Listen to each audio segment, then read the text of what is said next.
আন্তর্জাতিক অপরাধ tribunal chief প্রসিকিউটরের পদে নতুন নিয়োগ পেলেন মোহাম্মদ আমিনুল ইসলাম। সকালে আইন, বিচার ও সংসদ বিষয়ক মন্ত্রণালয় থেকে প্রজ্ঞাপন জারি করে এই নিয়োগের বিষয়টি চূড়ান্ত করা হয়। প্রজ্ঞাপনে মোহাম্মদ তাজুল ইসলামকে সরিয়ে দিয়ে পুনরাদেশ না দেওয়া পর্যন্ত মোহাম্মদ আমিনুল ইসলামকে ট্রাইব্যুনালের চিফ প্রসিকিউটর হিসেবে দায়িত্ব পালন করতে বলা হয়।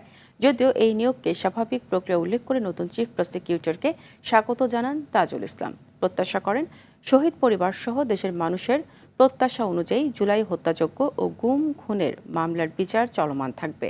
এ সময় নতুন চিফ প্রসিকিউটরকে সহযোগিতা করার প্রত্যয় ব্যক্ত করেন সদ্য বিদায়ী চিফ প্রসিকিউটর তাজুল ইসলাম। আমি নতুন চিফ প্রসিকিউটরকে স্বাগতম জানাই। তার প্রতি আমার শুভেচ্ছা থাকবে। তিনি যাতে আমাদের যে রেখে যাওয়া যে অসমাপ্ত দায়িত্ব সেটা পালনে তিনি সফল হন। তাদের যে চলমান বিচার প্রক্রিয়া আছে, আমি আশা করি নতুন চিফ প্রসিকিউটরের নেতৃত্বে এই ট্রাইব্যুনালে সেই বিচার প্রক্রিয়া অব্যাহতভাবে সুন্দরভাবে পরিচালিত হবে।